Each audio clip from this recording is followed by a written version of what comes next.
Stubs.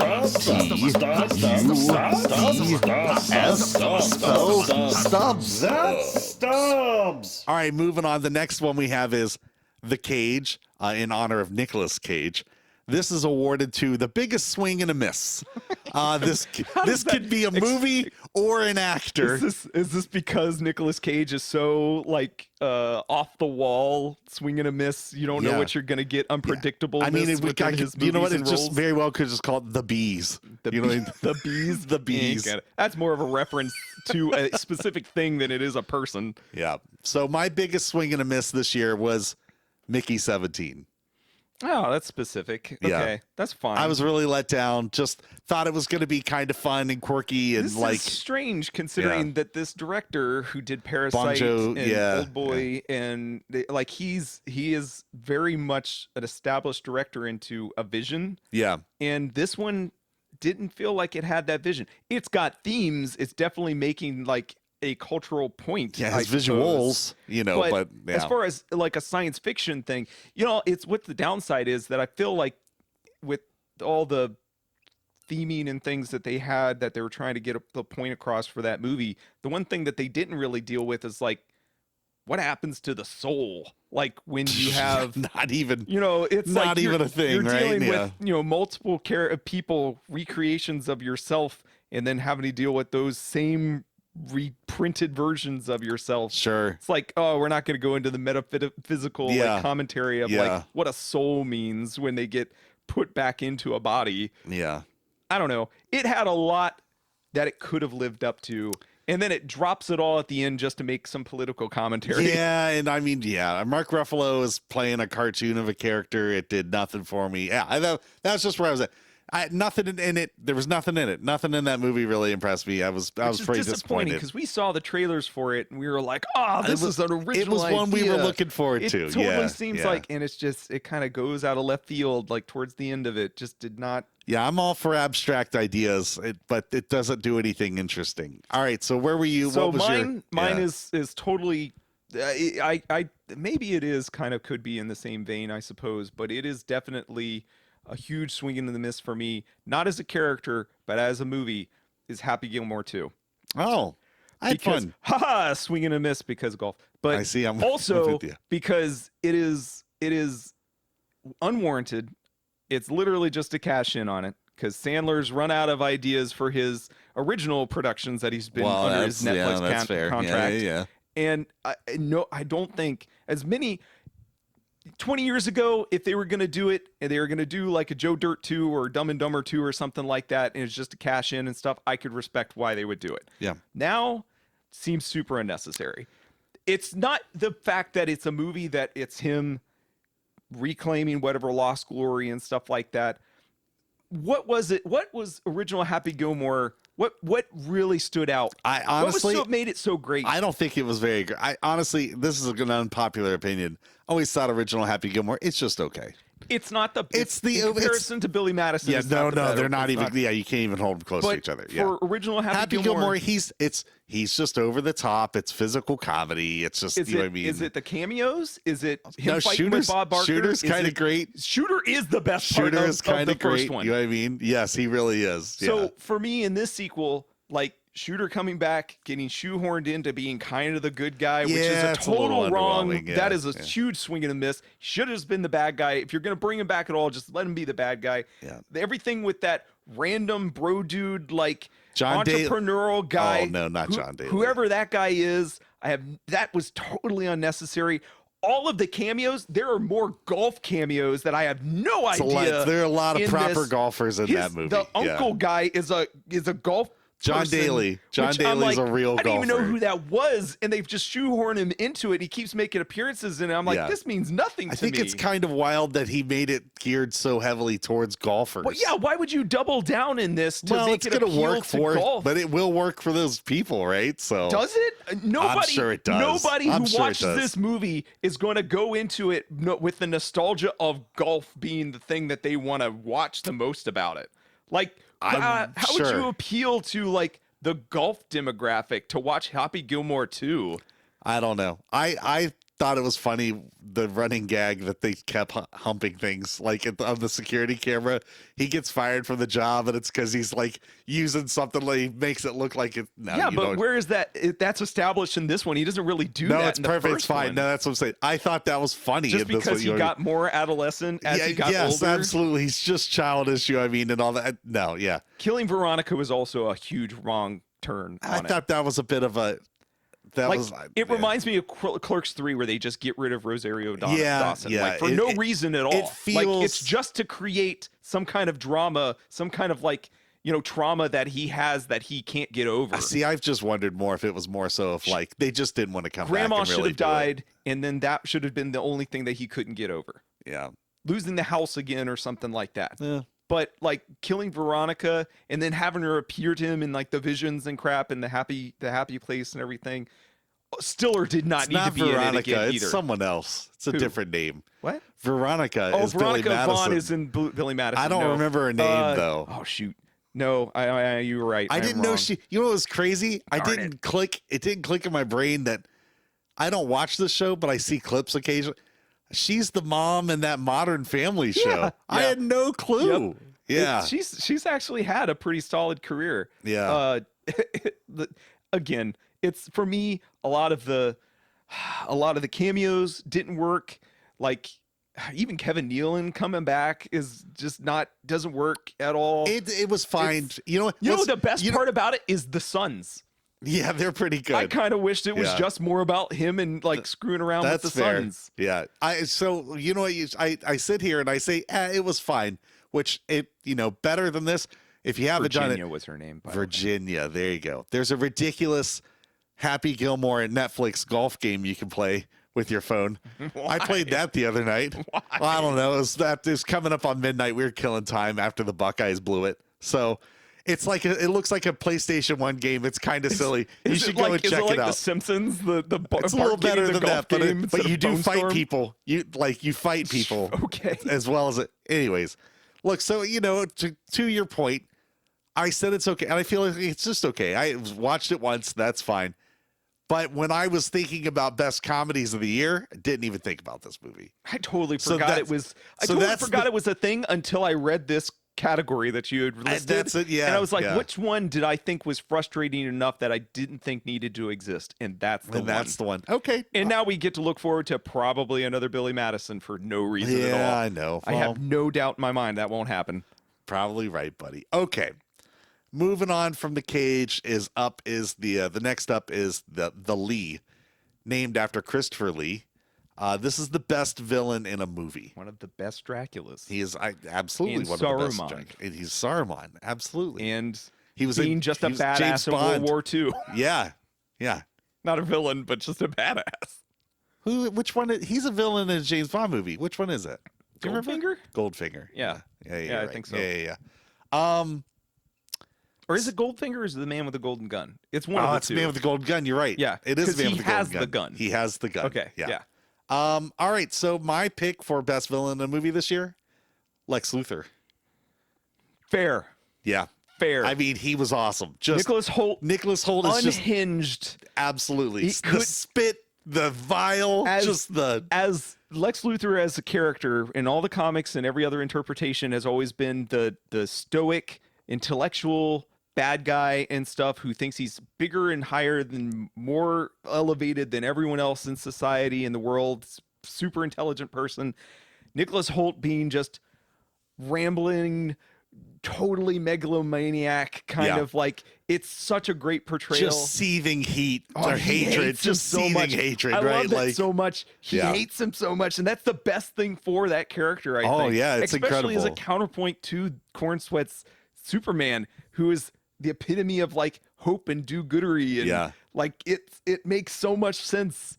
I don't know if that's a Holt choice or if that's Gunn all the way. and I really believe the dynamic of like there's a part of Superman that looks at Lex because he says something at the end, I'm pretty sure, in his speech where it's just like, if I could just get you to be a force for good, think of the good we could do in this world, but unfortunately you're just completely lost and just completely dude, he was incredible. And like for me, I will say Michael Shannon's General Zod has been like a benchmark along with Heath Ledger as far as like superhero villains go.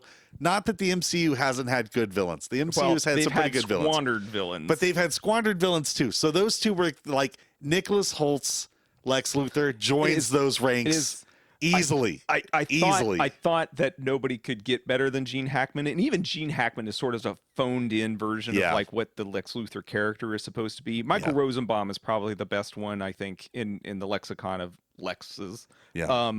But yeah, he's up there. He is probably one of the best villains that we've probably seen in the past like couple decades for at least for superhero movies. Just downright awful. Shoots a guy in the head. Is he up there with like Heath Ledger Joker? Oh yeah. Really? I mean, I now look, I can't. Heath Ledger Joker. It's not different. It's not only is it a great performance, it's a perfectly crafted story element for a movie, and Lex Luthor's just a good villain here. Lex is what drives this movie, though. I mean, I guess you are kind of right. Yeah, he is the center point to everything. I wouldn't say 1A, 1B. I don't know. They're in a run just below him. He's great. Maybe I don't want to take away. I don't want to take away from it. Superhero villains and see if we can maybe we should at some them point all. we could try and do a tier list or something It of won't be a super big villains. list. Right? There's not that many. I know. All right, so that was my best villain in the movie. Who was your best villain in the movie this year? Old Lady Gladys. Old Lady Gladys. Yep, from Weapons. Oh, okay. Yeah. You know what? That's a pretty good one. Weapons is not a great movie, but that character is, as a bad guy, as a foible, She's as awful. a monster, She is awful. is Yeah. awful in that movie. Those early appearances where you have no context of what she is, and she just pops in with the heroin addict and stuff. He sees her out in the forest. Yeah. It's just this brightly colored old lady that's just behind a tree. Yep. She looks like a clown. It's like it's like it. No, it's so much worse. And then when you finally get to see her be all creepy with that kid that she's kind of forced her way manipulating and into using, that house. Yeah. And parasiting, then, essentially. Oh man, when she shows up to Benedict Wong's character and she puts him under the spell and everything. Oh my gosh, dude, it's nuts. It's so creepy and stuff. Now I've always been a big proponent for creating movie monsters, new original monsters and stuff like that. But that also works the same way for like new original villain characters and stuff. And she is probably the best one I've seen in a good long time. Okay. I don't like that movie, but I like her. She's great. Okay. She is awesome. She is good. All right. Those are two pretty good, I would say, of our categories, like of our selections. Not been a great time for movies. No, this but past those year, are two good but things. Those are two highlights. Come out from those are two good highlights from 2025. Yeah. Absolutely. All right. So the next one we have here is, well, this is going to be an interesting one because I know we don't have the same. Definitely don't. Okay. This award is called the Gentlemen Start Your Benjins Award, which is the best current season from 2025. So it can't be something you've watched that's old. It has to be a season of something that's been, well, it could be it's just a season of something that was released in 2025. Oh, well, so sure. for me, Poker Face season 2. I have not seen it. I know. I really like Natasha Lyonne. She's great in it. You've watched this show, but you didn't watch her previous show, Russian Doll. I haven't done Russian Doll yet. That one I liked a lot just because it's Groundhog's Day. Yeah. She just has to relive the same day like over and over again, and she tries to change stuff, and it's trying to go through it also deals with mental health and stuff too. Yeah. But I know you've told me about Poker Face. Yeah. And it has an appeal and stuff. John Mulaney's in this season. Oh, really? Tons of, again, as John Mulaney? Well, no, not as John Mulaney. Okay. But again, the great thing about this series is, week to week, there's a casual through line story, but it's kind of the mystery of the week kind of thing. You know what I mean? But again, it's not only are those compelling each week, the cast, the people that they bring on, it's incredible. It's got great design. Not weird. I think that she's got a really good foothold somewhere in Hollywood to get, because she's gotten a lot more credibility and seen her a lot more things over the past 4 or 5 years. She's in Fantastic Four. Yeah, she's in Knives Out. She is in Knives Out. No, yeah.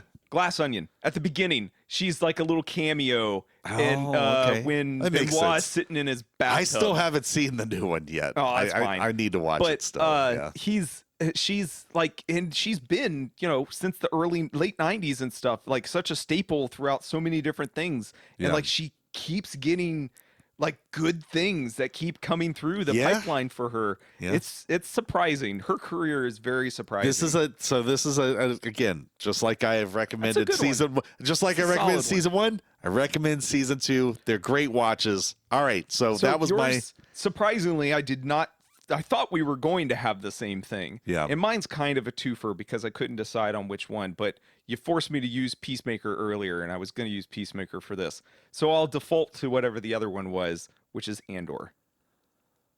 Season 2. And it's not because, you shake your head because everyone has said, it's so great. Oh, it's such a good blah, blah, blah, blah, accolades and stuff. But for me, I'm just glad it's over. Okay. Well, what kind of thing is it? Because it needed to be done, and you need to have that closed bookend, where it can just lead into Rogue One, because it meant nothing. Season 1, seeing his growth, seeing him as a character and stuff like that.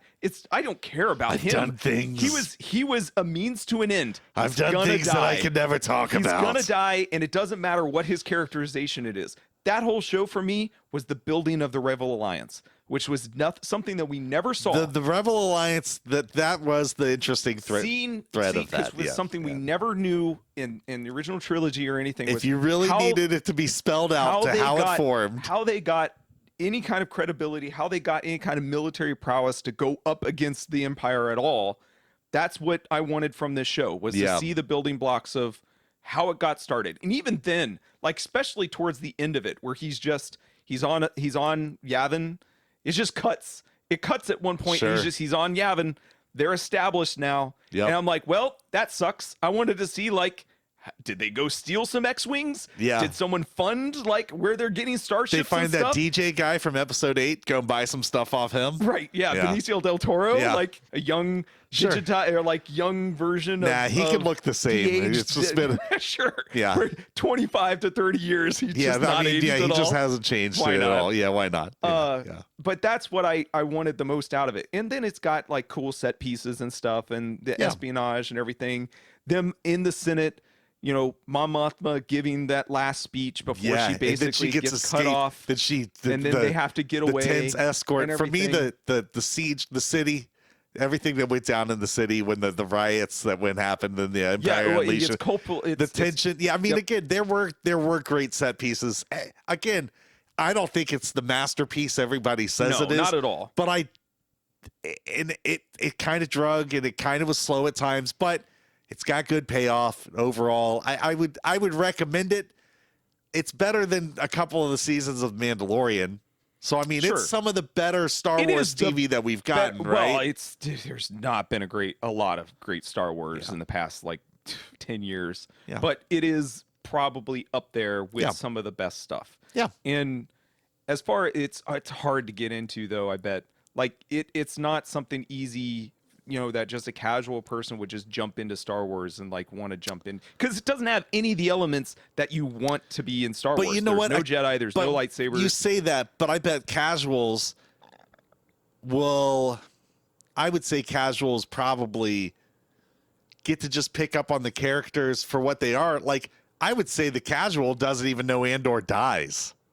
Maybe. You know what I mean? Well, but there might be a little more built-in enjoyment because we know where some of these broad strokes are going to go, sure, right? And that's the problem with how George decided to do Star Wars just from is the what get-go, which is all backwards. Buddy. I know. And so you can't start anywhere within the franchise and have it make sense, because then there's something either prequel or that comes later that you're lost in. Yeah. There's no payoff. Luke, you're my Luke, you're my father. Luke, you're my father. Yes, as Mark Hamill said to Darth Vader. I am your father, man. Is immediately lost for anyone who sees the prequels first. Yeah. So how do you introduce anything to someone who's never seen Star Wars? Again, I think it's brought in a really horrible element into all of our movies, which is that now everything is made with this almost winking nature of like, remember this reference? It's just because everything needs to connect. I know, but you don't have to do it so forcefully. Like, did I need to see the birth of the Rebel Alliance, or where they got their funding, or how they started I don't know. the You Empire said you and wanted to see it. Did I need to see that? I'm No. glad I got to see it as a fan and stuff. Yeah. But like, the Clone Wars as a throwaway line from Obi-Wan in A New Hope did not need to go into the crazy elaborate animated series and everything that we know of it until now. It was just a stupid throwaway line. But because it exists in the lore for the original movies, there has to be connective tissue. I think the world is better with a Zillow beast in it. So, It's just because it's a giant kaiju that exists in Star Wars. yeah, pretty much. Crate Dragon's still cool. Great Dragon's still cool. Yeah. Ah. There were good things came out of Clone Wars. Feel like we've thought about Star I was Wars gonna say too that's much. what we'll be lost here I forever hate at talking this about point. Star Wars now. All right, so the next one. This is one of my favorite awards. We're down to our final five. Remember when we were talking about awards? Yeah, remember? Yeah.